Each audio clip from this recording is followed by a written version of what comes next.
이해하거나 설명하는 것은 사실상 불가능에 가깝습니다. 네,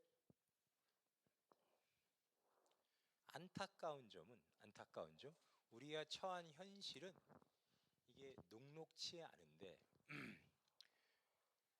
쉽게 설명드리자면 우리는 지금 어떻게 보면 성경에 관련된 내용을 같이 보고 배우고 있는데 하나님의 가르침은 저런 어떤 서양에서 전통적 토대를 둔 학문의 범주 안에 갇힐 수가 없는 뭐라고 설명드려야 할까요? 하나님의 가르침 계시하심이 바다라면 서양의 학문적 틀은 세숫대야라고 보시면 될 겁니다. 그러니까 그 안에 감히 담을 수가 없는데 세숫대야에 안 담으면 이해하기가 어렵다 보니까 일종의 국제적 규격에 따라서 하다 보니까 이럴 수밖에 없는 현실이 있음을 이해하시고 제 설명을 들어주시기 바랍니다. 첫 시간에 역시 철학적인 얘기를 제가 내용을 조금 언급을 했더니 그 얘기를 들으시면서 벌써 굉장히 고통스러워하시는 표정을 제가 옆에서 실시간으로 봤는데 죄송합니다. 이게 국제적 규격입니다. 그 안에 이것을 담으려고 억지를 부리는 게 아니라 여러분의 이해를 돕기 위해 가져다 쓰는 겁니다. 대신 제가 그렇다고 철학 전공자도 아니고 권위자도 아니기 때문에 여러분과 비슷한 수준, 아니 어찌 보면 여러분보다 더 떨어지는 저의 지적 능력으로 이해한 것을 설명드릴 테니 설명만은 여러분이 들으시기에 무지하게 쉽다라는 것만 약속드리겠습니다.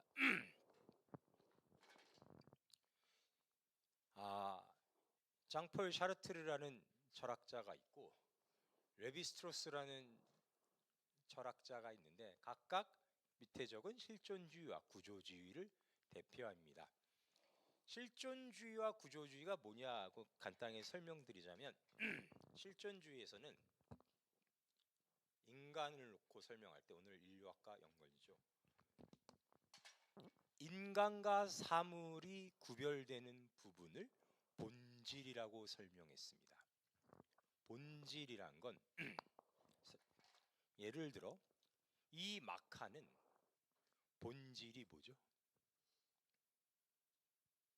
마카의 본질 쓰여지는 거죠. 그 본질을 갖고 생겨났기 때문에 마카는 쓰여짐이 그 본질이라고 얘기할 수 있죠. 세상의 모든 사물은 그러한데 샤르트르의 주장에 따르면 인간은 본질이 없답니다. 정확하게 말하면 본질이 존재하지 않는다는 의미보다는 본질이 비워져 있다. 이렇게 생각을 해보죠. 우리가 경찰관을 봤을 때 그 사람이 경찰을 그만둔다고 하면은 경찰이라고 보여진 그 사람의 본질이 계속 남아 있나요? 아니죠. 그러니까 경찰이라는 직업은 그 사람의 본질과는 사실은 관계가 없다. 그럼 인간은 사물과 대시 뭐가 있냐면 인식이 있답니다. 인식이 있어요. 쉽게 설명드리면 인간은 자기의 인식을 통해 자유롭군 선택에 따라 자기의 본질을 채울 수 있는 존재라고 합니다. 이것이 샤르트르의 실존주의에서 얘기하는 인간과 사물의 차이입니다. 근데 이런 인간의 뭐라 그럴까요? 그 존재론적 상황에 굉장히 큰 영향을 주는 이제 존재가 등장하는데 그걸 타인이라고 보았습니다. 왜냐하면 나는 타인과 관계에 있어서 어떤 영향을 받냐면 아까 방금 원래 인간의 본질은 비어 있다고 했죠. 내 비어 있는 본질이 타인에 의해 규정되는 경험을 한답니다. 쉽게 말씀드려 볼까요?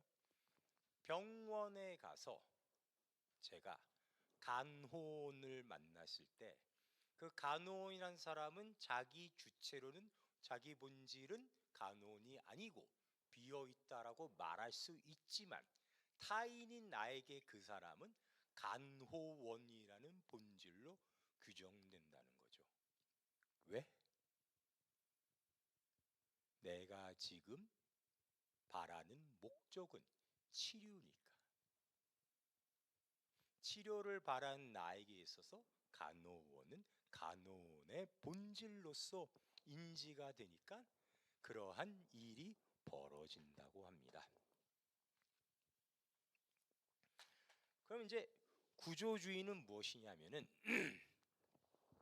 세상은 태어났을 때부터 이미 짜여진 구조 안에서 모든 것이 규범지어지고 그 규범을 따라 살아가게 되어 있다라는 주장입니다.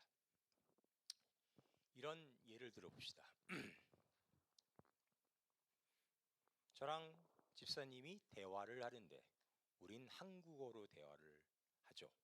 한국어를 대화를 할 때 가정할 때 집사님께서는 온갖 사자성어와 고귀한 어휘로서 집사님의 교양을 드러내시면서 말을 하는데 대화하는 저는 온갖 쌍욕과 비속어만 사용해서 대화를 한다고 칩시다.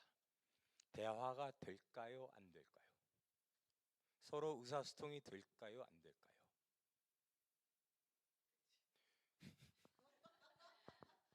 긍정적으로 생각해 봅시다.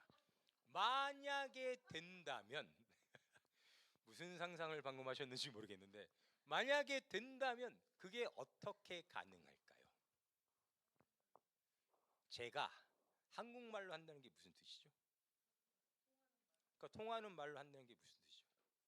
제가 아무리 어휘를 비속어와 쌍욕을 한다 해도 제가 집사님께 얘기할 때 저 어제 저 어제 그지같이 잤어요. 이렇게 얘기를 안 한다는 거죠. 그러니까 어떤 서로 완전히 다른 성격의 어휘를 사용한다 해도 서로가 문법이라는 구조 안에서 저 규칙을 지켜 대화를 하면은 대화가 된다는 뜻이죠. 이해가 되시죠?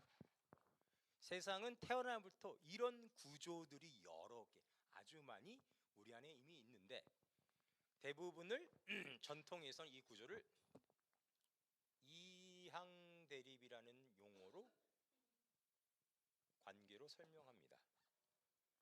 예를 들어 부모와 자식, 남자와 여자, 스승과 학생, 국민과 외국인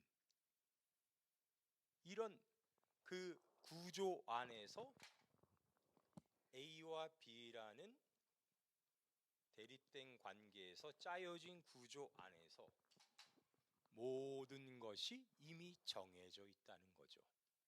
근데 이 구조주의에서 중요한 점은 그러니까 우리가 이 구조를 따라야 된다고 얘기하는 게 아니라 여기에 이 레비스트로스의 재미있는 부분이 있습니다. 이 구조 안에서 아까 샤르트의 주장처럼 우리는 우리 스스로의 존재를 어떻게 인지할까요? 생각을 해봅시다. 이미 짜여진 구조, 짜여진 규칙이 있는 세상에 태어나 사는데 나는 내가 타인과 다르다는 걸 어떻게 인지할까요? 저랑 집사님이 서로 다른 존재라는 걸 저는 어떻게 알 수 있을까요? 그랬어요. 외모도 물론 들어가겠지만 외모 말고 오늘 우리 약간 철학적으로 생각해 봅시다. 방금 제가 구조를 얘기했죠. 어떻게 알 수 있을까요? 레비 스트로스의 주장이 재미있는데 이런 구조와의 차이를 통해서 자신의 존재를 인지하게 된답니다. 쉬운 예를 들어볼까요? 원래 우리가 사는 한국 사회 구조상 우리는 햄버거 집 가서 감자튀김을 먹을 때 어디다 찍어 먹는다? 케찹에 찍어 먹는다. 아니 근데 나는 된장에 찍어 먹네. 예? 그러면 타인이 봤을 때는 저 미친놈 아니야? 싶겠지만 저는 저란 사람을 그렇게 인지하지. 나란 사람은 그렇게 다른, 대중과 사회와 다른, 나는 된장에 감튀를 찍어 먹는 사람으로 인지한다는 거죠.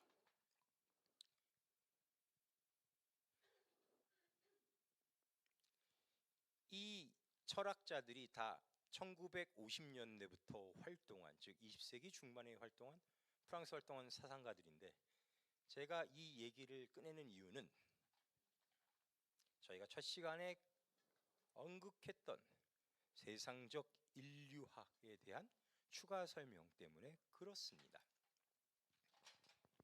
아까 이 둘은 서로 굉장히 대립하고 서로가 서로를 비판하는 관계가 됐지만 둘이 서로 통하는 같은 맥점이 있으니 그거는 인간은 인간의 자유에 따라서 자신의 가치, 즉 자신의 본질 부분을 채워야 한다는 것이었죠.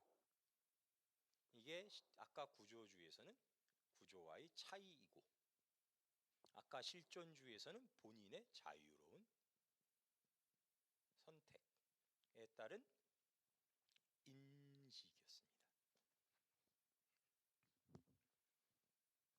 이거를 이제 2차 세계대전 이후에 당대에 만연했던 사상에 따라서 많은 학자들이 인간이 자신의 본질을 채울 수 있는 가장 이상적인 행위를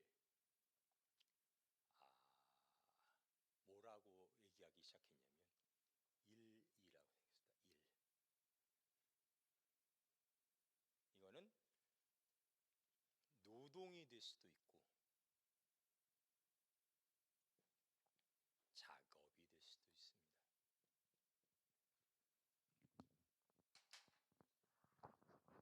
그러니까 공산주의 사상이 서구 사회에서 굉장히 큰 매력적이고 트렌디한 사상으로 받아들여질 때 많은 사상가들이 노동의 가치에 주목하여 인간이 인간 스스로의 이 본질을 채우는 가장 숭고하고 이상적인 방법으로 노동을 제시했다라는 사실만 기억해 두십시오.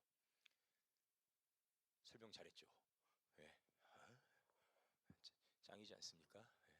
여러분께 이거를 설명하기에 저는 얼마나 많은 시간을 제 머리를 잡고 싸매고 이해하려고 노력했는지 모릅니다. 이 20세기 때 이 수많은 선구적 사상가이자 한편으로는 이제 무신론자들이 이를 주장했다. 노동의 가치에 주목했다는 것은 뜻밖에도 지금 성경적 인간론을 배우는 우리에게는 다음과 같은 장면이 떠올리게 합니다. 어떤 장면이죠? 제가 정답을 한 번에 얘기하면 재미없으니 여러분께서 한번 열심히 상상해 보십시오. 요 내용과 직접적으로 연관 있는 장면, 성경에 나오는. 그렇죠.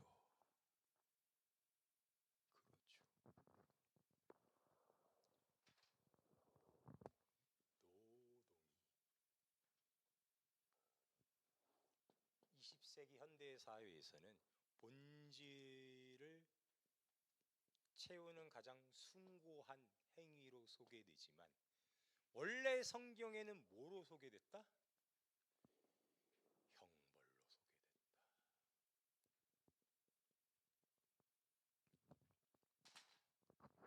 그럼 여러분에게 다시 질문해 보겠습니다. 왜 노동이 형벌일까요? 이 방금 저희 같이 바라본 본질에 연관지어서 한번 생각해 봅시다. 왜 노동이 벌일까요?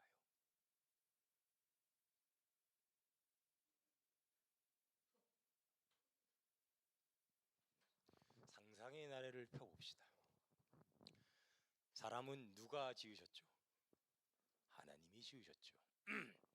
하나님이 지으셨다는 건 뭘 의미할까요? 다르게 쉽게 질문해 보겠습니다.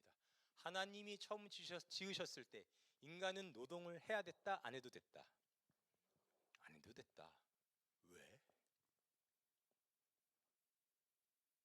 왜? 단순하게 생각해요. 왜 일을 안 해도 되죠? 그래, 먹고 살고 걱정 안 해도 되니까. 먹고 살 거 걱정 안 해도 되니까. 이거를 아까 설명드린 예로 연결지어 봅시다. 이게 샤르트르의 주장이었다면 뭘 채운다고요? 본질을 채운다고요. 왜? 원래는 비어 있으니까. 그럼 다시 물어보겠습니다. 과연 저게 처음부터 비어 있었을까요?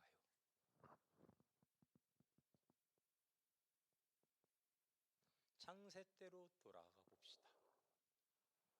하나님이 우리를 창조하시고 우리에게 주신 이야기들, 그리고 성경에 나오는 이야기를 종합해 봅시다. 인간의 본질을 뭐라고 할까요, 성경은?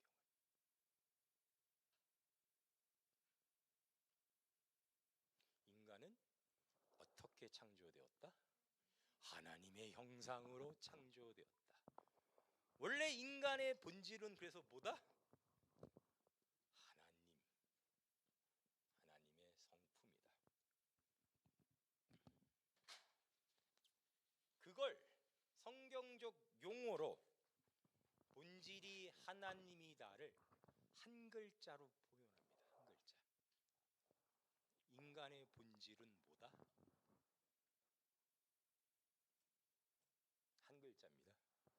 우리 같이 지난 네 번의 시간을 통해서 성경적 인간론을 배웠죠. 하나님이 아브라함에게 나타나셔서 아브라함에게 뭐라고 하셨죠? 그렇죠. 인간의 본질은 뭐다?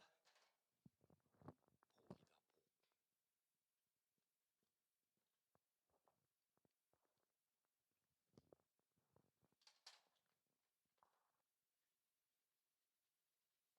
다 적으셨죠?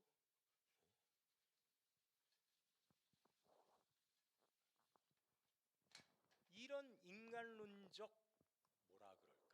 발견이 우리에게 어떠한 것을 시사하는지를 같이 생각해 봅시다.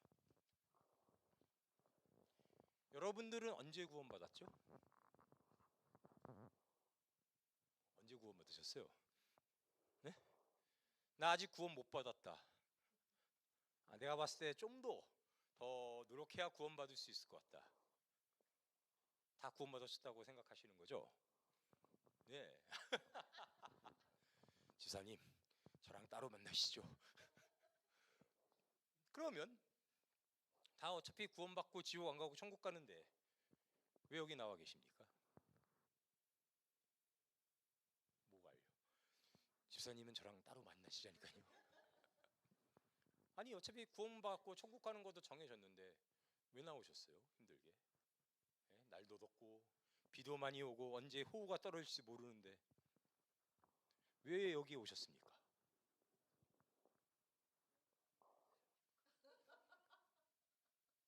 자꾸 그러시면 저희가 짠 줄 알아요, 집사님. 여러분은 성경을 읽고 성경에 대해서 알고 싶어 하십니까? 왜요? 목적이 뭡니까? 그러니까 왜 하나님이 알고 싶어요? 이미 어차피 천국은 정해졌는데. 하나님을 알게 되면 뭐가 좋습니까? 우리가 교회 다니면서 자주 듣는 질문. 하나님이 북치고 장구치고 구원도 이미 주시고 복도 주시고 은혜도 베푸시면은 그렇게 질문하죠. 그럼 앞으로 나 내 맘대로 개판치고 살아도 되겠네요. 그럼 뭐라고 하죠? 뭐라고 하십니까? 여러분의 친구와 혹은 여러분의 자녀가 교회 가라고 했더니 엄마 나 어차피 나 믿음도 좋아서 나 천국 가는 거 믿어. 난 구원의 확신이 짱이야. 그러니까 나 안 가도 돼. 뭐라 하실 겁니까? 너 그러다 지옥 간다 하실 겁니까? 뭐라고 하실 겁니까? 너 그러다 하나님이 너에게 벌을 내려서 갑자기 문둥병자가 된다든지 갑자기 벼락을 맞는다든지 그럴 수 있어. 그러실 겁니까? 여러분의 인생에서 하나님은 그렇게 여러분께 섭리하시던가요? 우리에게 만약에 구원과 천국이 약속되어 있다면 우리는 오늘을 왜 삽니까? 다 같이 빨리 죽으면 최고지 않을까요? 지금 당장? 네. 이 험한 꼴 안 보고 보기 싫은 사람 얼굴도 안 보고 얼마나 좋습니까? 나 보기 싫은 사람도 안 보고 나 보기 싫어하는 사람도 안 보고 서로 아주 편하고 좋을 것 같지 않습니까? 왜 살아야 됩니까? 왜?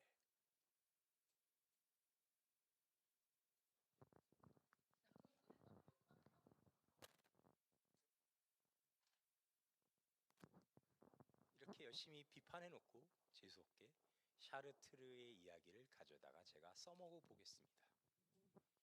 마카로에는 사물이지만 상식으로 바라봅시다.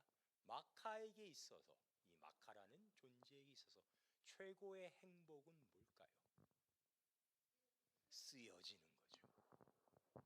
즉 본질에 맞게 사는 것.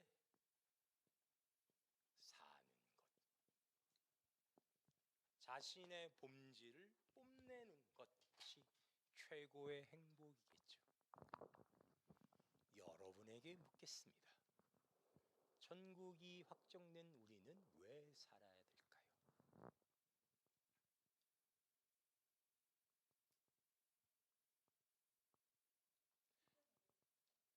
말씀하십시오. 네. 네.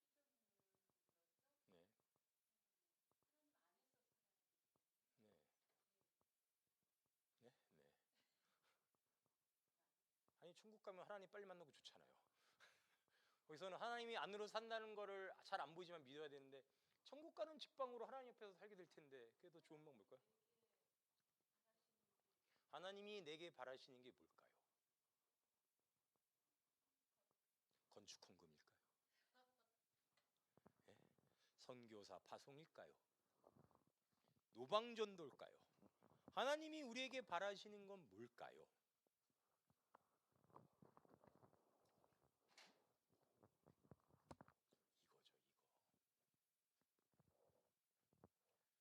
우리의 본질이 뭐라고요?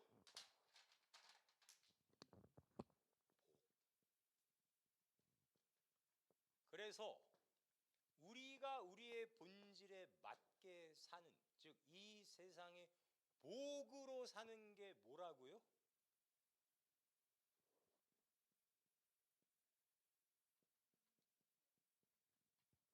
그 하나님 뜻대로 하나님은 우리의 부모님 아버지시기 때문에 하나님이 바라시는 건 여러분의 행복입니다.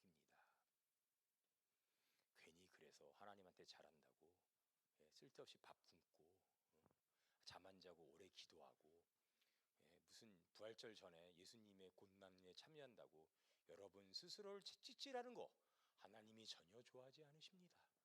그럴 리가 없죠. 예수님이 고난을 받으신 건 여러분 행복하라고 받으신 겁니다. 그러니까 제발 시키는 대로 좀 하세요. 행복하게 사세요. 괜히 쓸데없이 가가지고 여러분 스스로를 괴롭히지 마세요. 아무런 의미 없이. 그거는 냉정하게 말씀드리면 불순종이죠. 부모가 열심히 일해 돈 벌어서 너 공부 잘해서 좋은 대학 가서 훌륭한 사람이 돼서 편하게 살라고 했더니 부모님의 노고를 감동해서 눈물을 흘리면서 자기도 공부 안 대신 열심히 나가서 돈 벌겠다고 새벽부터 나가서 일하면 부모님은 화내시는 겁니다. 예.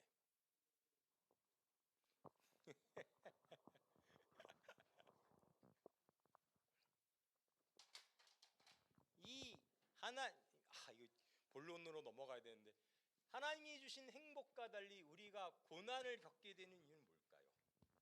하나님은 왜 고난을 주시는 거예요? 아까 제가 말씀드렸던 실존주의와 구조주의를 생각해 보십시오.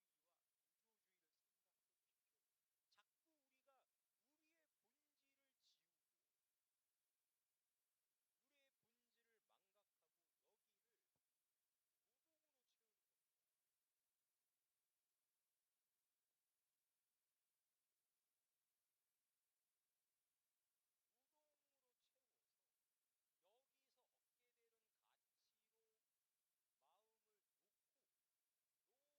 되는 가치로 마음을 놓고 요 수준으로 산다고 하니까 하나님이 어떻게 하십니까? 콜라당 뺏어가시기도 하고, 네? 갑자기 하루아침에 남들은 저 정도 노동하면 다 성공하던데 나는 성공이 안 오기도 하고, 저보다 인생을 오래 사신 여러분들께 감히 말씀을 드리자면 제 인생을 돌이켜 봤을 때 하나님은 정말 너무나도 불경스러운 말이지만 너무나도 저를 열받게 하시더라고요. 제가 열심히 일을 해서 100만 원을 벌게 되면 제가 하나님께 그렇게 기도하죠. 하나님, 저는 큰 부자 안 돼도 좋고 이 정도면 충분하니 이 100만 원으로 우리 가족 그냥 오손도손하고 부탈하게 살다가 다 같이 천국 가면 그걸로 저는 충분히 만족합니다. 하나님께 더 많은 거 바라지 않습니다. 이 정도만 해주시면 저 그래요. 신학교는 죽어도 못 가지만 제가 안수집사까지는 해보겠습니다. 이 정도로 해주시죠 하면 어떡하죠? 뺏어가요.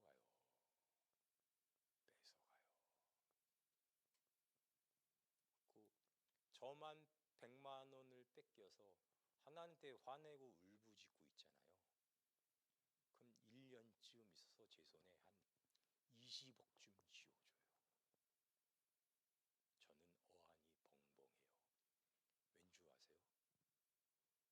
저 100만 원은 제가 노동으로 한 정당한 대가이기 때문에 제가 제 소유를 주장했다면 생긴 20억은 제가 한 게 아무것도 없어요. 20억 주면 어떤 일이 벌어진 줄 아세요? 누가 와서 형, 나 껌 사 먹게 한 1억 5천만 줘. 말도 안 되는 소리죠. 평소에 연락도 안 하던 놈이 10년 만에 나타나서 형, 껌 사 먹게 1억 5천만 줘. 그럼 주게 돼요. 왜 주게 되는 줄 아세요? 제가 일해서 번 게 아니니까. 하나님이 거저 주시니까. 거기서부터 저가 저 스스로에 대한 본질의 인식이 생기더라고요. 야, 나는 내가 나의 본질을 채우는 존재가 아니었네. 나는 그냥 하나님이 처음부터 나를 복으로 만드셔서 복이 나의 본질로 만든 존재였네. 그래서 내가 나눠줄 수 있는 것들은 아무리 나누어줘도 바로바로 채워지고 더 넘치게 채워지고 그것을 채우고 유지하고 더 얻는데 나는 고생할 필요가 없는 존재네. 그럼 어떻게 산다고요? 행복하게 산다고요. 뭘로? 복으로. 어디 갔어? 세상의 복으로 행복하게 산다고요. 그런데도 왜 고난이 오냐? 고난이 올 때마다 제가 갖고 있는 은행으로 따지면 한도가 몇백 배씩 증가하는 겁니다.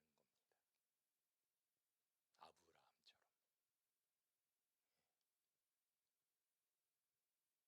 아브라함처럼 고난을 통해서 처음에는 자기가 굶어 죽지 않게 되는 것, 그 다음에는 땅을 양보해도 먹고 살게 되는 것, 이 모든 것에 대해서 복으로 살고 있다가 끝까지 믿지 못해서 그 한도를 넘어가지 못했던 아들까지도, 아들을 얻는 것과 아들을 바치는 것으로 아브라함은 이제 자신이 이 세상에 복된 존재가 되었다는 것을 알게 되는 거죠. 그래서 신기하게도 다 고난이고 고통이고 울부짖음이고 억울함밖에 없는 줄 알았는데, 여러분이 더 잘 아시잖아요. 여러분의 인생을 돌아보면 그 모든 게 얼마나 큰 복이었는지 여러분만 바라보지 마시고 여러분 주변도 바라보셔야 합니다. 여러분을 통해 그동안 여러분 주변에 있는 세상이 어떤 복들을 받아왔는지를. 우리는 자꾸 여기에 갇혀서 그걸 못 보고 지내왔던 거죠. 강의를 해야 되는데 점점 설교가 되고 있습니다. 자, 분위기 쇄신 겸 쉬어가는 느낌에서 영상을 하나 보시겠습니다. 영상 틀어주십시오, 시사님. God loves the world in this way, that he gave his only Son, that whoever believes in him shall not perish, but have eternal life. Hey, it's Dallas. I'm the creator of The Chosen, and the scene you are about to see is the scene, the most impactful and famous chapter in the Bible, John chapter 3, the conversation between Nicodemus and Jesus. Now, what you're about to see will not only be the gospel captured accurately, but you'll also see the historical context, the cultural context, and the personal human context that we added that was set up by the previous 6 episodes. So enjoy the scene as it is, but if you want to get the full impact as to why this scene was so powerful, be sure to watch the entire season 1 of The Chosen. Check this out. I don't know where to start. I have so many questions. Shall we sit first? Oh, yes, of course.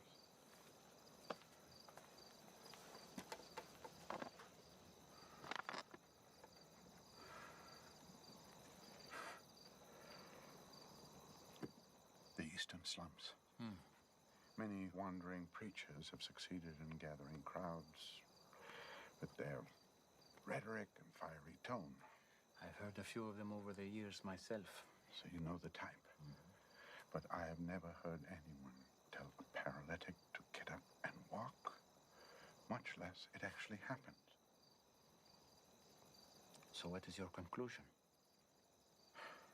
I believe you are not acting alone. No one can do these signs you do without having God in him. Only someone who has come from God. And how is that belief going over in the synagogue?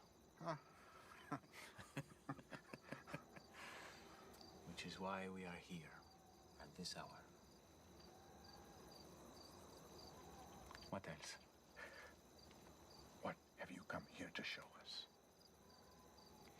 A kingdom. That is what our rulers are worried about. No, not that kind. Then what? A sort of kingdom that a person cannot see unless he is born again. Born again? Yes. You mean like a Rapture? A conversion from Gentile to Jewish? No, no, that's not what I'm talking about. Then what is born again? I hope you don't mean return to the womb, because that would be a problem for me. My mother, may she rest in peace, is dead. Truly, I say to you, unless one is born of water and the Spirit, he cannot enter the kingdom of God. That which is born of the flesh is flesh, and that which is born of the Spirit is spirit. That part of you, that is what must be reborn to new life. How can these things be? A teacher of Israel, and yet you do not understand these things, huh? I'm trying, Rabbi. I know. I know. Do you hear this? What? Listen. What do you hear? The wind? How do you know it's the wind? Because I can feel it. I hear it sound. Do you know where it comes from? No. Do you know where it's going? No. That's what it is to be born again of the Spirit. The Spirit may work in a way that is a mystery to you. And while you cannot see the Spirit, you can recognize his effect. Mind is consumed with thoughts of what a stir these words would cause among the teachers of the law. Yes.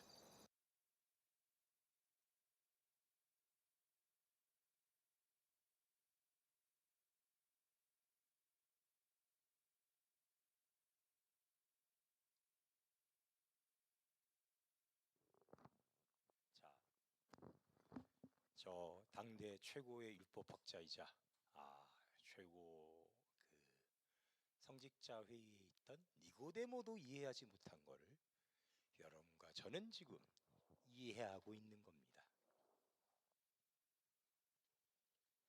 왜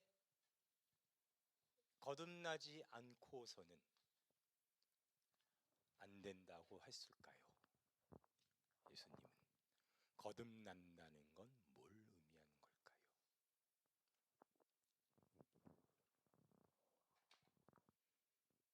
아담의 범죄로, 방금 제가 설명드린 것처럼 아담의 범죄로 사람의 본질은 비워지고 여기를 노동으로 채워야 할 형벌 안에 인간은 갇히게 되었습니다. 그래서 이 후손은, 아담의 후손, 가인에서 쭉 낸 후손들은 다 이런 인류가 되었던 거죠. 즉 본질을 잃은 채 세상을 먼지에서 왔다 먼지로 돌아가는 인생을 살 수밖에 없는 존재였다며, 하늘로부터 거듭난다, 성령으로 거듭난다는 것은 그러니까 무슨 의미냐면, 복이란 본질을 갖는 하나님으로부터 태어난다, 하나님으로부터 이러한 본질을 물려받는 자가 된다는 뜻이죠. 두 인류가 얼마나 다른지 그 차이를 이제 우리는 알게 된 겁니다. 그래서 이 설명까지 하고 쉬겠습니다. 우리가 지난 시간에 배웠던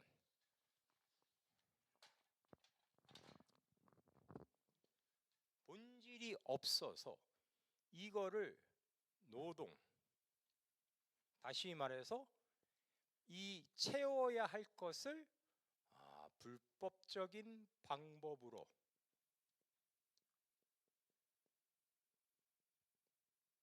채우는 사람을 가리켜 뭐라고 부른다고 봤죠, 저희가? 무슨 이름?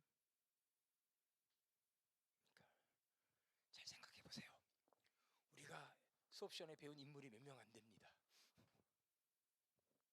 그걸 그렇죠. 누구십니까? 어휴, 다 정답을 말해놓고 수줍어하시다니요. 야곱이라 불렀죠.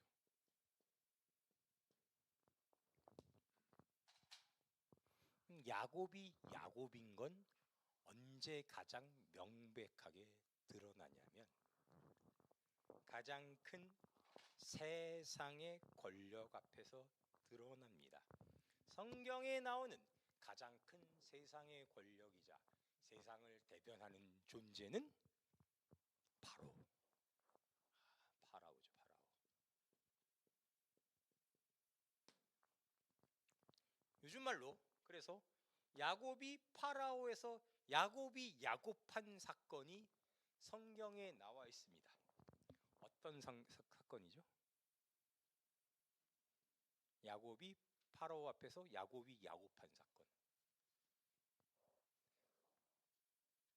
잘 생각해요. 야곱은 한 개인의 이름입니까? 아까 본 본질을 잃어버린 모든 인류를 가리키는 이름입니까?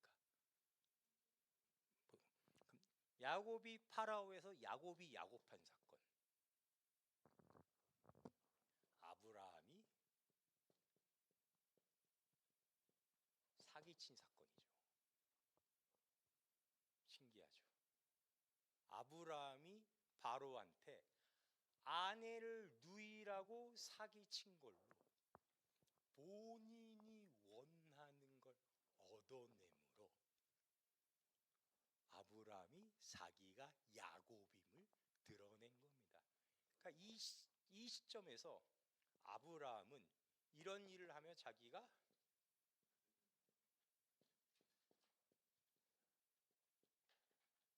야곱이다라고 자기의 정체성을 드러낸 거죠.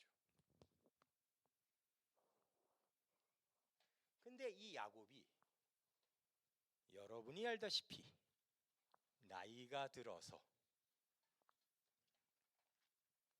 요셉이 살아있다는 얘기를 듣고 요셉을 만나 똑같이 바로 앞에 서게 되니까 야곱이 뭘 하죠?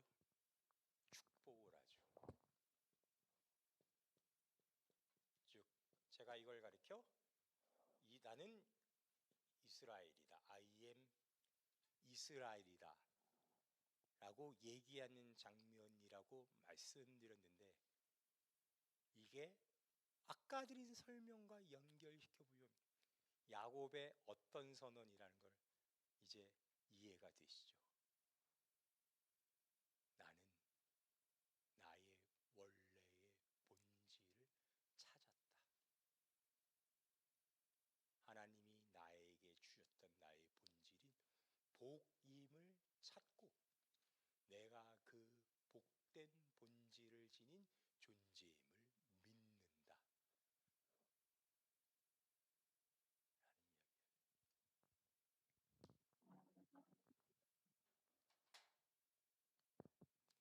11시 10분이니까 11시 20분까지 휴식하겠습니다.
제가 본 기독교 영상 중에 어떤 게 있었냐면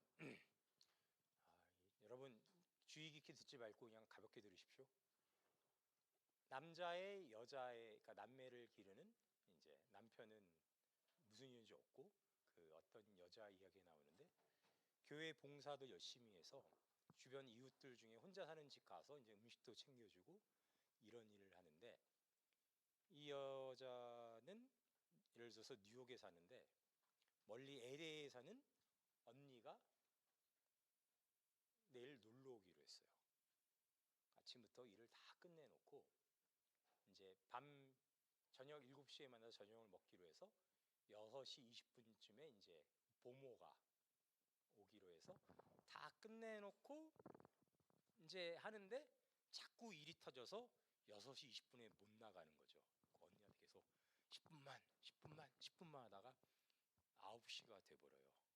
드디어 9시가 돼서 모든 일이 다 끝나고 이제 오랜만에 언니를 만나러 나간다고 팍 박차고 나갔는데 금방 다시 돌아와요. 언니가 3시간 기다리고 비행기 시간 다 돼서 미안하다 다음에 보자. 그렇게 가버린 거죠. 집에 딱 돌아와서 보모 보고 이제 내가 볼 테니 그냥 집에 가라고 보내고 소파에 이렇게 앉아 있는데 엄마의 속도 모르고 남매가 서로 싸우기 시작한 거죠. 남매가 계속 시끄럽게 싸우니까 보다 못해 이 엄마가 소리를 빡 지릅니다.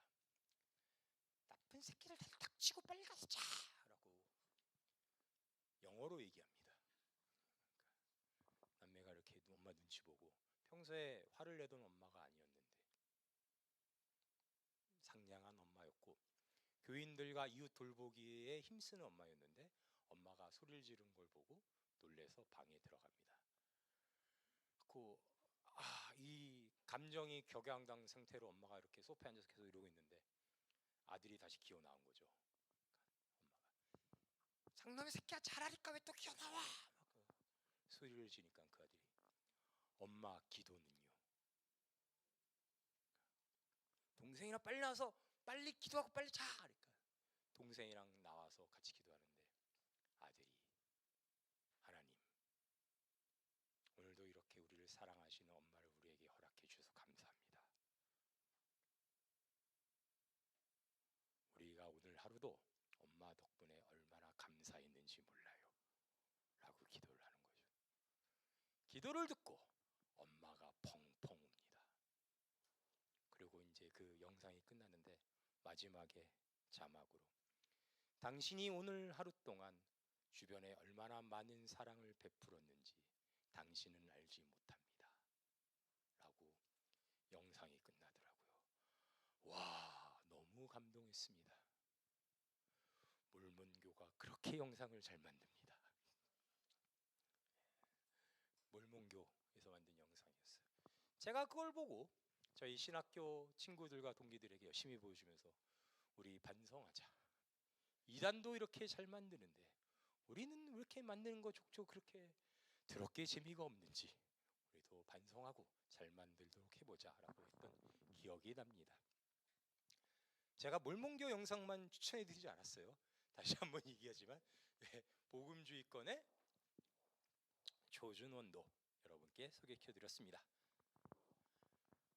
20분까지 쉬라고 말씀드렸는데 이미 앉아 계시군요. 그러면 강의를 이어가도록 해보겠습니다. 예수님은 스스로를 하나님의 아들이라고도 하시면서 사람의 아들이라고도 하십니다. 재밌죠? 그걸 성경에서는 이제 인자라고 나오는데 이 기독교가 가지는 이 대표적인 어떻게 보면 이제 기독론이라는 교리의 내용인데 참 하나님이며 참 사람이다. 그게 처음에는 이해가 안 되고 당시 당대 초대교회도 이게 이해가 안 되니까 온갖 갖가지 가설들이 난무했습니다. 아니다, 예수는 사람이다. 아니다, 예수는 하나님인데 우리에게 보여주는 건 그냥 홀로그램, 이미지일 뿐이다. 그거를 유식한 말로 가연설이라고 합니다. 그런 의견이 분분했는데 이 이제 우리가 보니 예수 그리스도께서 하나님이시며 참 인간, 즉 성육신을 하신 이유는 여러 가지 많은 은혜와 복을 위한 거지만 가장 그 핵심에 이르는 목적은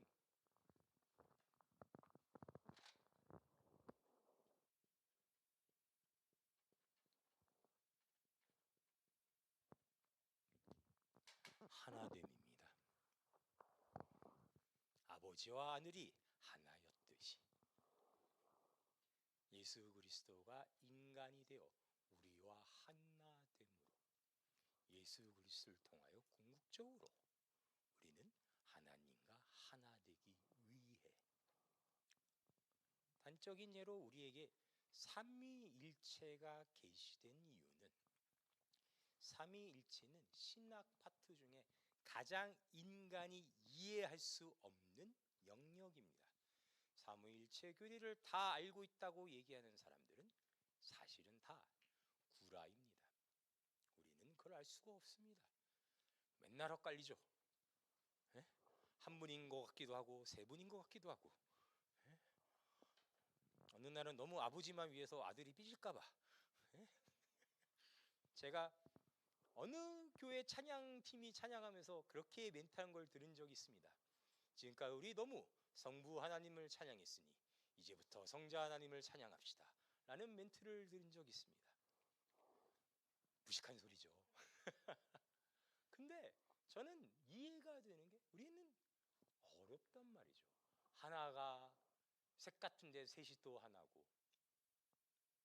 그런데 삼위일체가 우리가 이해 못하는 가장 근본적인 이유는 하나님이 삼위일체에 대해서 모든 걸 우리에게 보여주지 않으셨기 때문입니다. 하나님이 삼위일체를 우리에게 보여주신 부분은 딱 하나인데 목적이자 그 내용은 이겁니다. 이거.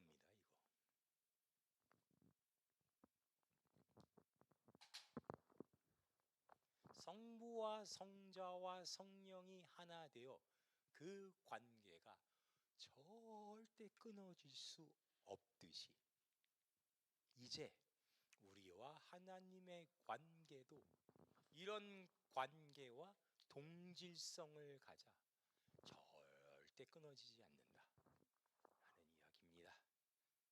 자, 보실까요? 우리는 지난 시간에 야곱에 대해 배웠죠. 하나님이 야곱에 대해서 말씀하시길 내가 너를 더 이상 야곱이라 불려지지 않게 할 것이요 이스라엘이라 불러지게 할 것이다 하셨죠. 그래서 아까 설명했던 나는 야곱이 나는 이스라엘입니다. 하나님께서 이스라엘 백성을 애굽에서 구원하시면서 나는 너희의 하나님, 너희는 나의 백성. 그래서 너희는 더 이상 야곱이 아닌 이스라엘 이름으로 불러지게 할 것이다 했는데 결과는 실패로 끝납니다. 여기만 잘라서 보면요. 전체 성경으로 보면 실패를 할 수 없지만 일단 여기서는 실패하고 많이 왜냐하면 이스라엘은 가장 단적인 이유로 우상을 끊을 수 없는 겁니다. 여러분에게 묻겠습니다. 왜 이스라엘은 우상 숭배를 끊지 못하는 걸까요? 과거형으로 물어봐야 되는군요. 왜 끊지 못했을까요? 왜 온전히 하나님만 바라보지 못했을까요? 굉장히 정답입니다. 그걸 오늘 이야기로 적용해서 설명해 보겠습니다. 우리가 원하는 건 뭡니까? 사람들이 원하는 건 뭐죠? 사람들이 우상한테 바라는 게 뭐였을까요?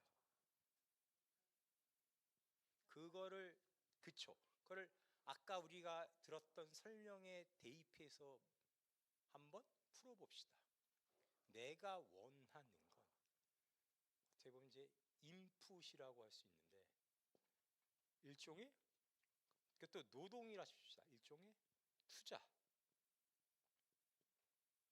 내가 일한 만큼의 정당한 대가를 달라는 거죠.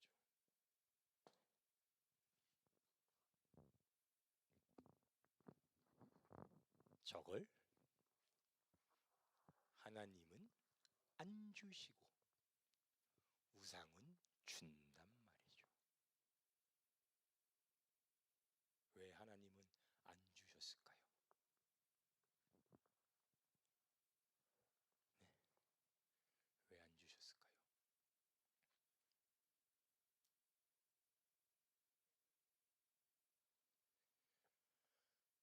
비유가 이거밖에 들 게 없어서 먼저 양해의 말씀을 구하고 제가 이 비유를 들어보겠습니다. 제가 사랑하는 외아들이 있고 제가 잘 나가는 양반네 집안이어서 집안에 농사일을 하는 하인이 여러 명 있습니다.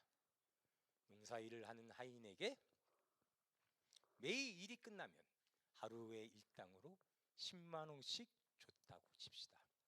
제 아들은 굉장히 좋은 사립학교에 보내놓고 제 종들은 그 시간 동안 농사일 하고 오면은 10만 원씩 줬는데 어느 날 이 아들놈의 시키가 학교를 땡땡이 까고 지가 사고 싶은 거 있다고 종놈들과 같이 논밭에 가서 하루 종일 일하고 온 겁니다.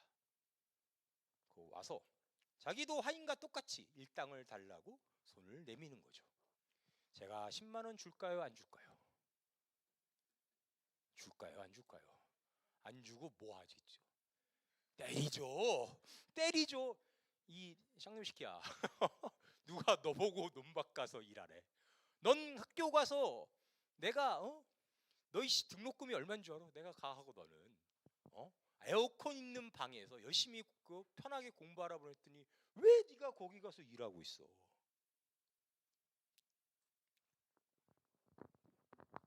하지만 우리가 바라는 건 뭐였다고요? 왜? 우리는 우리의 본질을 모르니까, 본질이 비었다고 생각하니까 이 허들을 못 넘는 겁니다.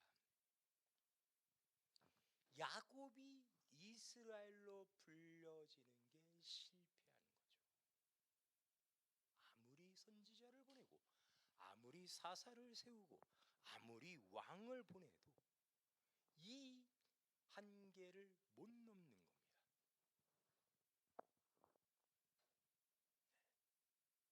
왜 못 넘느냐면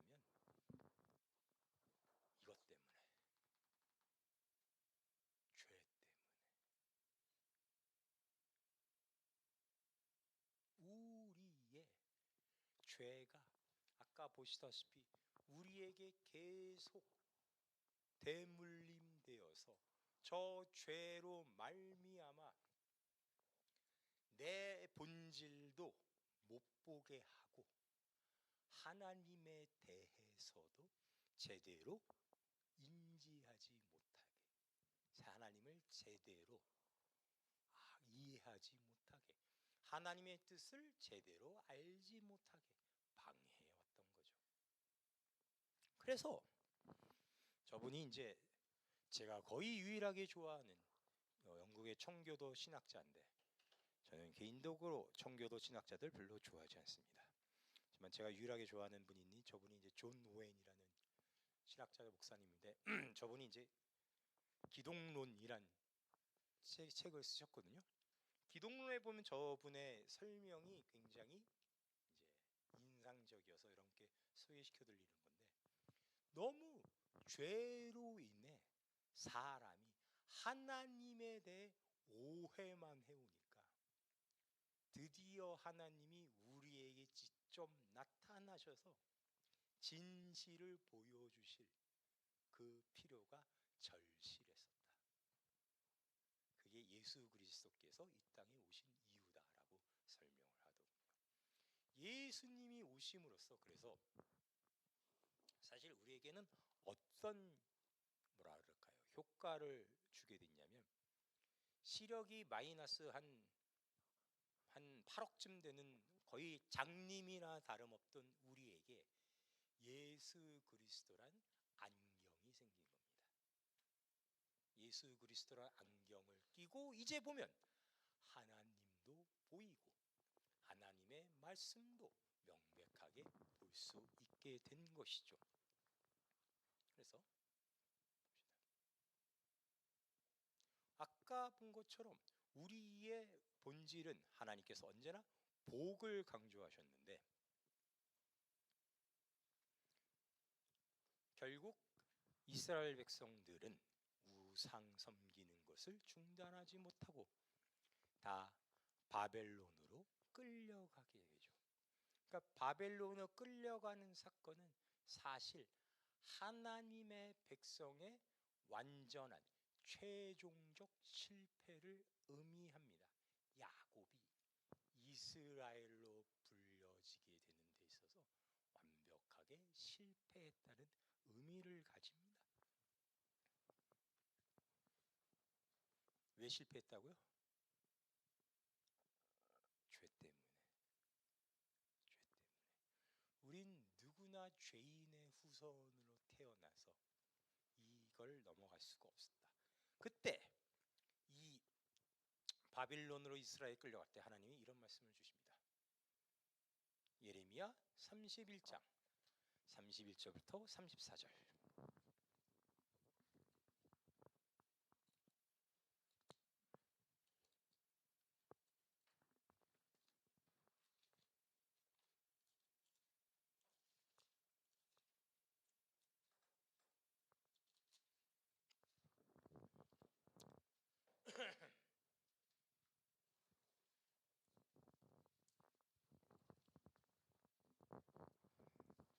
예레미야 31장 31절부터 34절까지 말씀을 지사님께서 한번 읽어주시겠습니까?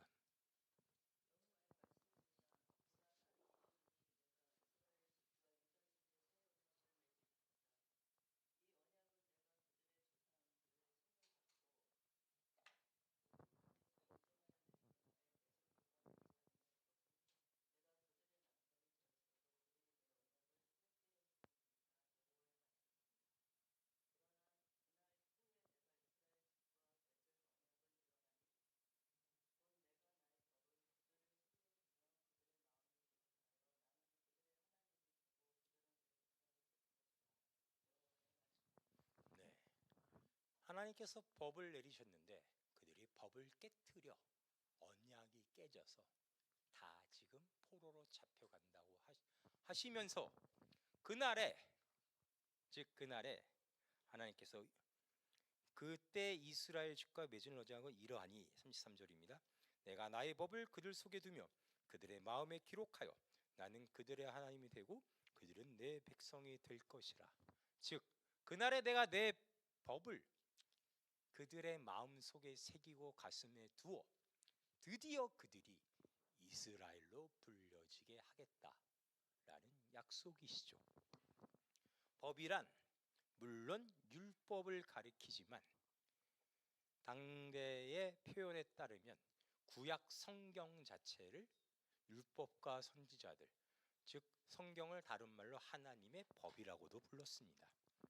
그러니까 의역해 보면 내가 그날에 내 말을 더 이상 돌판에 새기지 않고 어디다 새긴다? 너희 가슴에, 너희 마음에 새긴다.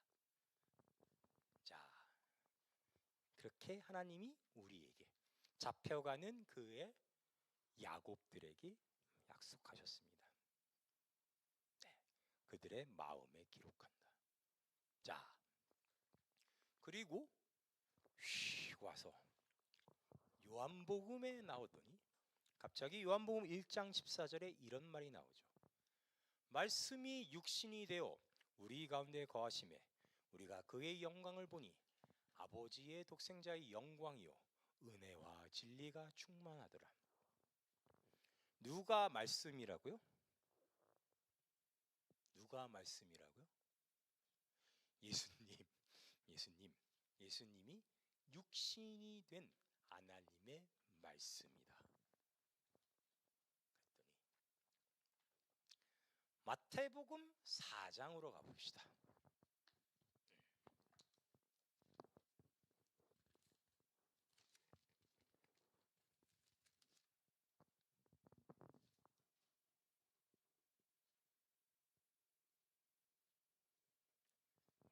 마태복음 4장 1절부터 4절까지를 현서가 좀 읽어줄래?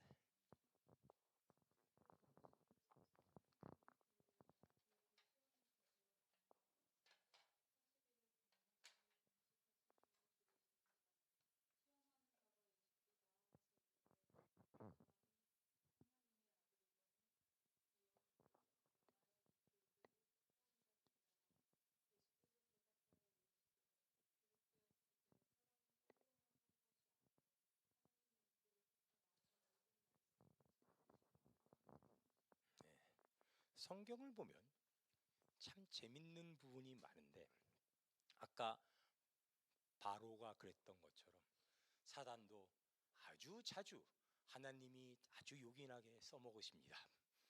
사단은 우리를 위해 본인이 그런 줄 모르고 하나님한테 이용당하고 있었다는 게 참 재밌습니다. 이 장면도 마찬가지입니다. 누가 누구를 시험하죠? 사단이 예수 그리스도를 시험하죠. 곱고 쓰면 그렇습니다. 사단이 지금 보신 장면에서 예수에게 뭐라 합니까?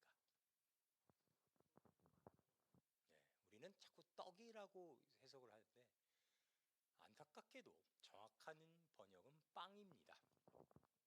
처음에 중국어로 번역된 성경이 다시 한국어로 번역되면서 그 중국말로 병 하면은 그러니까 떡의 뜻인데 그게 우리나라에선 전병자가 돼서 자꾸 뭐라 할까요? 떡처럼 되어버렸습니다. 원래는 빵입니다. 주식이죠, 주식.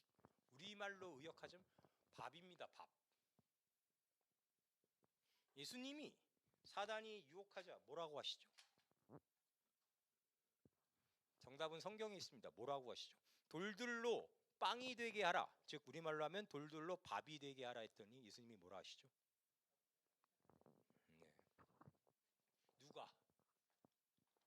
누가 밥으로만 살지 않고 하나님 입으로부터 나오는 말씀으로 산답니까? 사람이.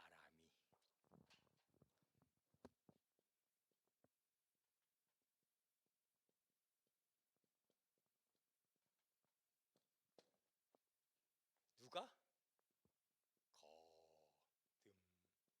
거듭난 사람은 주식이 뭐가 된다고요? 하나님 말씀. 그래서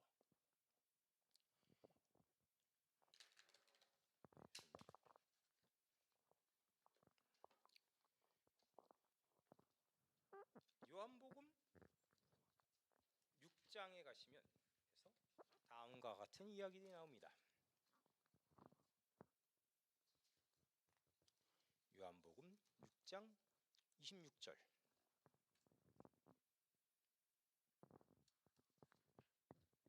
예수님께서 오병이어의 기적을 베푸시자 이제 사람들이 예수님을 쫓아다닌 거죠. 어떻게? 밥 이러면 쫓아다닌 거죠. 그들을 보고 예수님이 이렇게 말씀하십니다. 예수께서 대답해 이르시되 내가 진실로 진실로 너희에게 이르노니 너희가 나를 찾는 것은 표적을 본 까닭이 아니요 떡을 먹고 배부른 까닭이로다. 썩을 양식을 위하여 일하지 말고 영생하도록 있는 양식을 위하여 하라. 이 양식은 인자가 너에게 주리니 인자는 아버지 하나님께서 인치신 자니라. 그들이 묻되 우리가 어떻게 하여야 하나님의 일을 하오리까?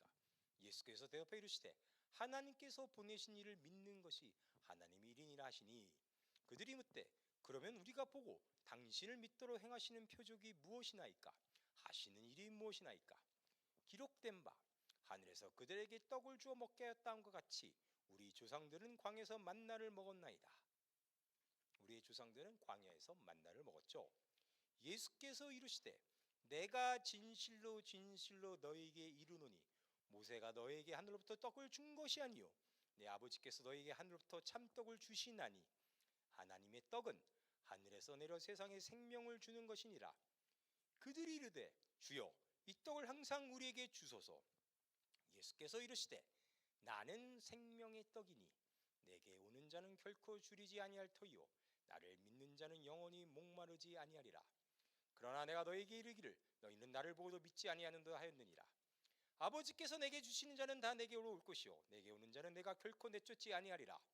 내가 하늘에서 내려온 것은 내 뜻을 행하려 함이 아니요 나를 보내신 이의 뜻을 행하려 함이니라. 나를 보내신 이의 뜻은 내게 주신 자 중에 내가 하나도 잃어버리지 아니하고 마지막 날에 다시 살리는 이것이니라. 내 아버지 뜻은 아들을 보고 믿는 자마다 영생을 얻는 이것이니 마지막 날에 내가 이를 다시 살리라 하시니라. 자기가 하늘에서 내려온 떡이라 하심으로 유대인들이 예수에 대하여 수군거리시니. 예수님이 뭐라고요? 본인 스스로를 하늘에서 내려온 떡, 아까는 하늘에서 내려온 우리의 양식. 요한복음 1장 14절에 예수 그리스도를 가리켜 육신이 된 말씀이라고 했죠. 아까 처음 본 것처럼 예레미야에서 하나님께서 우리에게 앞으로 내가 나의 말을 돌판에 적지 않고 너희 마음에 새기겠다 그랬죠. 하나님은 우리에게 영생을 사는 우리의 양식을 그때부터 준비하셨으니 그게 바로 예수 그리스도였던 거죠. 예수님은 잡히셔 돌아가시 날 그날 밤에 뭘 하셨죠? 성찬을 하셨죠. 떡을 떼사 나눠주면서 뭘 하셨죠? 이는 나의 살이니 먹으면서 나를 기념하라 하셨죠. 하나님께서 거듭나게 만드는 성경적 인간론의 특징이 드러나는 장면입니다. 거듭난 사람의 주식은 뭐다? 말씀이신 예수 그리스도다.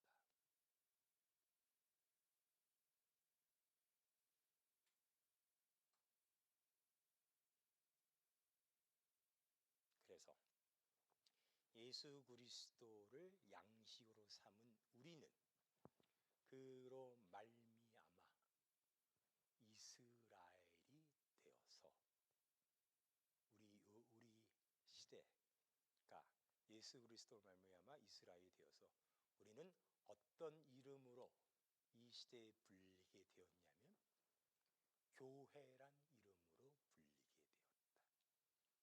성경적 인간의 또 다른 이름은 교회다.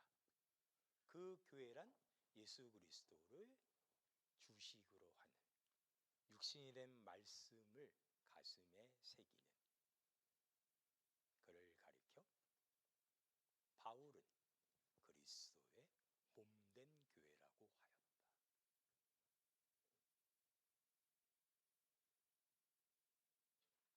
그냥 인간이 아니에요. 우리는 예수 그리스도의 몸이 된 인간이에요. 예수 그리스도와 하나 된 인간. 그래서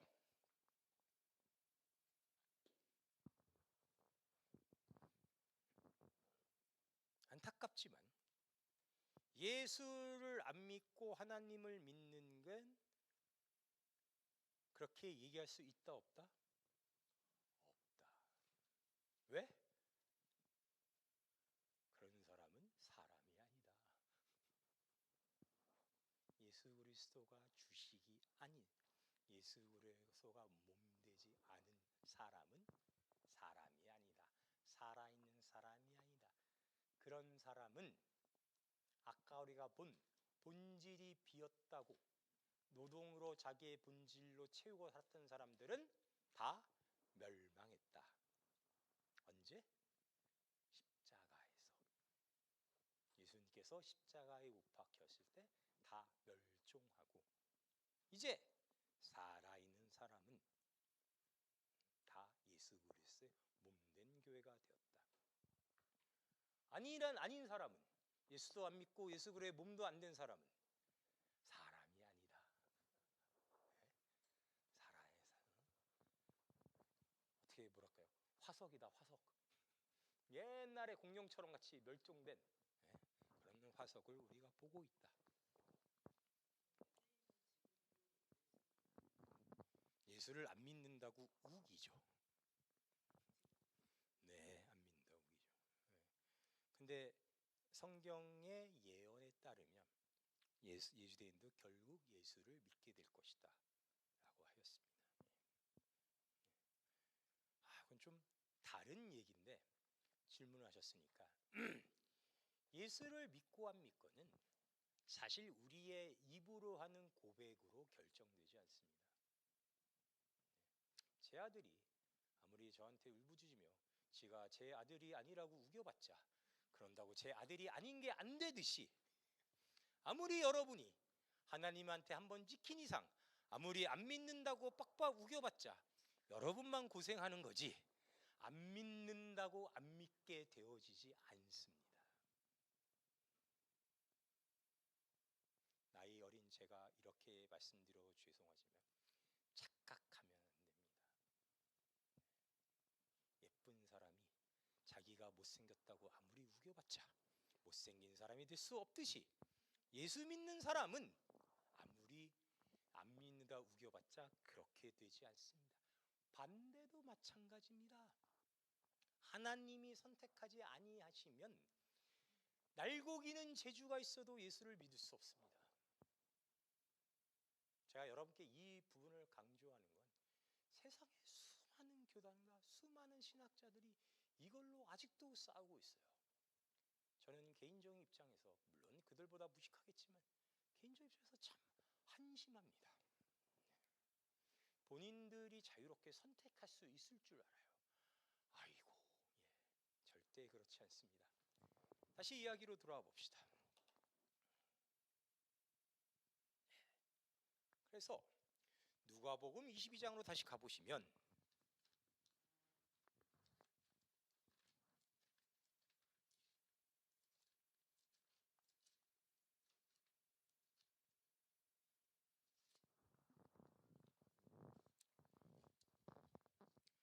누가복음 19장 20절에 우리가 성찬을 하는 의미가 그냥 하나님이 시키니 닥치고 시키는 대로 하자의 의미가 아니라 오늘을 살아가는 인간에게 이게 무슨 의미를 갖는가를 다시 확인하는 그런 우리의 본질을 드러내는 행위가 되는 겁니다. 예수께서 19절 또 떡을 가져 감사기도 하시고 떼어 그들에게 주시며 이르시되 이것은 너희를 위하여 주는 내 몸이라 너가 이를 행하여 나를 기념하라 하시고 저녁 먹은 후에 잔도 그와 같이 하여 이르시되 이 잔은 내 피로 세우는 새 언약이니 곧 너희를 위하여 붓는 것이라.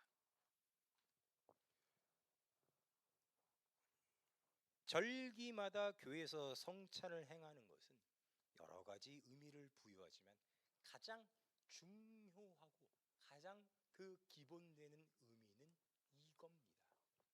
여러분이 여러분의 스스로의 본질을 드러내는 정체성을 드러내는 자리라니까요. 나는 살아있는 사람입니다. 예수 그리스도와 하나 된 예수 그리스도를 주식으로 하는 그런 사람입니다. 그래서 겉보기에는 정말 별거 없는 것 같지만 교회가 내릴 수 있는 가장 큰 치리는 물론 교회에서 쫓아내는 거지만 쫓아내는 거는 정말 별 의미가 없이 그냥 뭐 마음대로 다른 교회 가면 되잖아요. 그러니까 실질적으로 교회가 내릴 수 있는 가장 최고의 형벌은 수찬정지입니다. 성찬에 참여하지 못하게 하는 것. 오늘 보니까 그 의미가 무섭게 느껴지죠. 넌 당분간 사람도 아니야. 그런 의미가 담겨 있다고 제가 감히 말할 수 있습니다.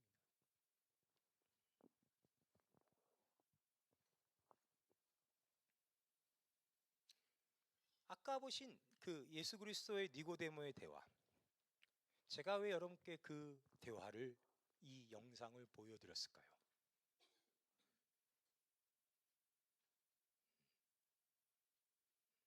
예수 그리스도께서 오셔서 우리에게 어떤 일을 하셨는지를 보여주는 가장 그 축약된 장면이기 때문입니다.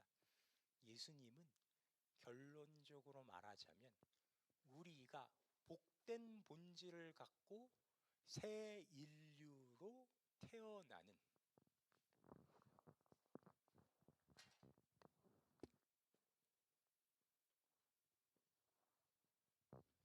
창조를 하신 겁니다. 그래서 요한복음도 1장 1절에 태초에 말씀이 계시니라. 창세기 1장 1절 태초에 하나님이 천지를 창조하시느니라와 같은 표현으로 시작된 겁니다. 이제 예수 그리스도께서 하신 일로 이 새로운 안목으로 요한복음을 보니, 아니 요한복음이 또 다른 창세기였다는 게 드러나는 거죠. 너무 이렇게 열심히 안 봐도 됩니다. 이번 주 청년부 예배에 제가 이걸 한 번 더 써먹을 거니까 청년들은 그때 다시 보시면 됩니다.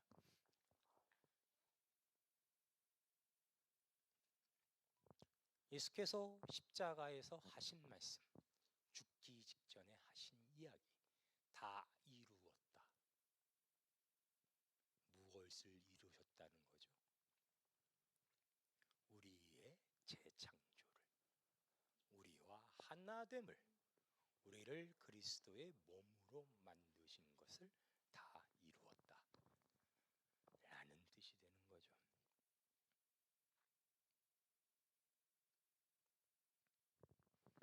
예수께서 부활하셔서 모든 거 홀라당 까먹고 또 본업으로 돌아가 고기 잡던 베드로에게 나타나셔서 뭐라 하시죠? 뭐라 하시죠? 베드로에게 뭐라고 하시죠? 영어로 Do you love me? 뭐라 하시죠? 네가 날 사랑하느냐? 베드로가 뭐라 하죠? 네, 영어로 여러분 하실 필요 없습니다. 베드로는 뭐라고 대답했죠? 내가 주를 사랑하는 걸 주께서 아시오니다. 예수님은 뭘 물어보신 거고 베드로는 뭘 말한 걸까요? 우리가 이제 이 수업에서 배운 내용으로 막 내용을 다시 재구성, 각색해 봅시다. 네가 나를 사랑하느냐? 이제 네가 이스라엘이 되었느냐? 근데 베드로는 뭐라 그러죠? 못 알아듣고 네가 나를 사랑하느냐를 나 사랑한다 그러면서 어떻게 그럴 수가 있어? 응?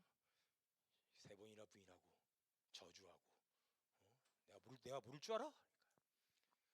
또 예수님이 잔인하게 3번이나 물어보시니까 베드로는 꼼짝없이 자기가 질책당하니까 내가 예수님을 사랑하는 줄 주께서 아시나이다 얘기하는 거죠. 너는 네가 이스라엘이냐? 이스라엘이 되려고 제가 진심으로 노력했지만 못했나이다. 마음은 진심이었지만 성공하지 못했나이다. 아직 야곱입니다. 예수님 뭐라 하시죠? 그러니까 예수님이 뭐라 하시죠? 제가 지금 얘기하는 장면을 오늘 처음 들으시는 거 아니죠? 베드로가 내가 주를 사랑하시는 걸 주께서 아시나이다니까 예수님이 뭐라 하죠? 내 양을 먹이라 하시죠. 여러분,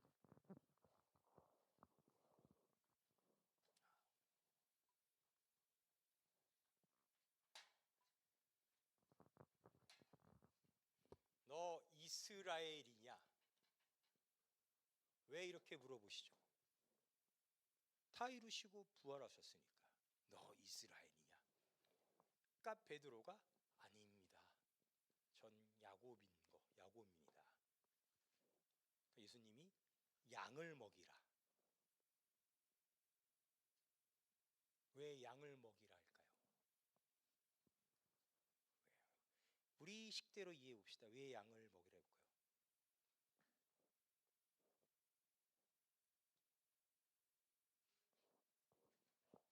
해봐. 내가 다 이뤘어.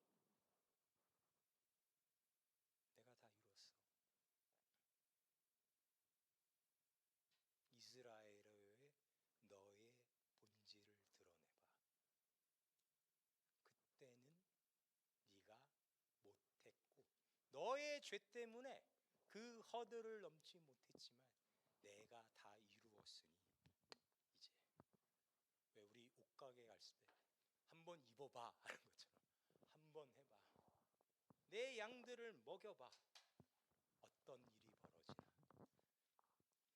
어떤 일이 벌어지죠?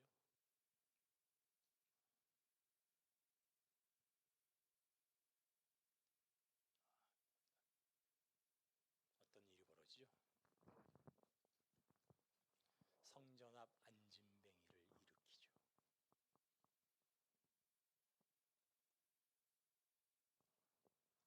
베드로가 성전 앞 안진뱅이를 일으키면서 뭐라 하죠? 그렇죠. 은과 금은 내게 없거니와 내게 있는 이것을 내게 주노니 나사렛 예수 그리스도 이름으로 일어나 걸으라. 뭐가 있다고요? 뭐가 있다고요? 나에겐 예수 그리스도. 이게 이제 뭘 의미하는 건지 쉽게 이해가 되지 않습니까? 내게 은과 금은 없으나 세상 사람들이 바라보는 노동에 의한 최고의 가치, 재화는 내게 없으나 나의 본질이 아니나 이제 나에겐 원래 있었던 나의 본질이 함께하니 예수 그리스도 즉 복이다. 일어나 걸으라. 나에게 있는 복을 내게 주노니 너도 복을 받아라. 즉 성전 앞에서 베드로는 이 장면에서 자기의 정체성을 드러내는 거죠. I am 이스라엘. I am 그리스도의 교회.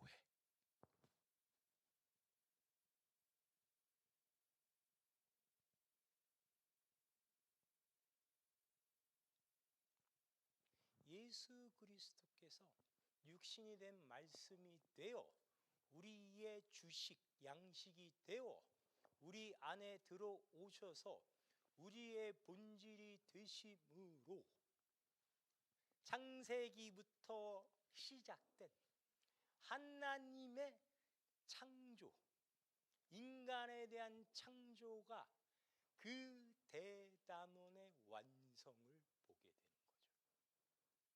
뭐가 됐다고요? 우리의 본질이 복이 됐다고요. 하나님은 어느 날 잠깐 한 문장으로 우리를 창조하지 아니하셨다. 어떻게 우리를 창조하셨다?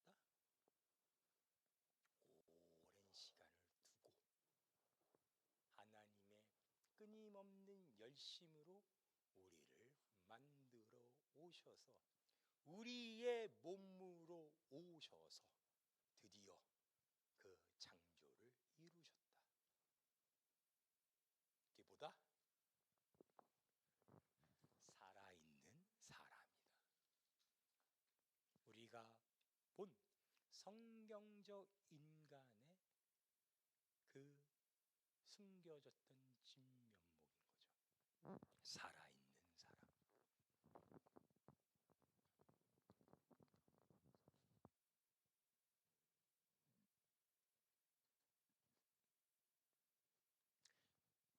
그렇지 않습니까?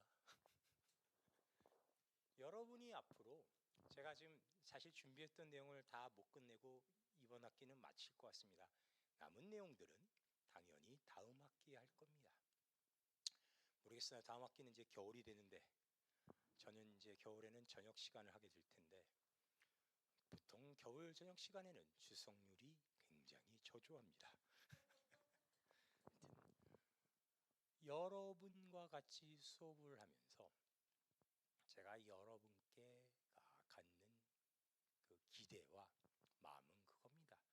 무슨 제 강의를 들어서 여러분께서 막 이렇게 개과천선하여 훌륭하고 정말 그 거룩하신 분이 되는 것보다 저와 강의를 통해서 성경이 여러분에게 하는 이야기들이 얼마나 사실은 흥미롭고 재미있으며 얼마나 여러분 개인에게 여러분의 그 모든 특성, 그 본질적 성품에 맞춰져 있는지를 한번 여러분께서 느껴보셨으면 좋겠습니다. 성경은 어떤 그런 반야심경 이런 어떤 그런 경문이나 주문이나 그런 게 아니라 세속적으로 얘기하면 수천 년의 시간, 수만 년의 시간을 놓고 여러분과 하나님 사이에 오고 갔던 연애 편지를 모아놓은 겁니다.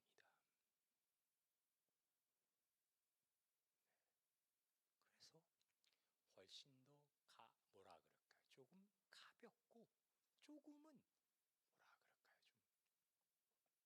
좀 여러분의 이야기라는 그런 그 현실적 자각을 하시고 앞으로 성경을 읽어주시기 바랍니다. 아브라함의 이야기가 아니고 이삭의 이야기가 아니고 야곱의 이야기가 아니라 우리가 같은 성경적 인간, 우리가 아브라함이었고 우리가 이삭이었으며 우리가 야곱이었음을 기억해 주시기 바랍니다. 감사합니다. 이번 학기 수업은 이렇게 마치겠습니다.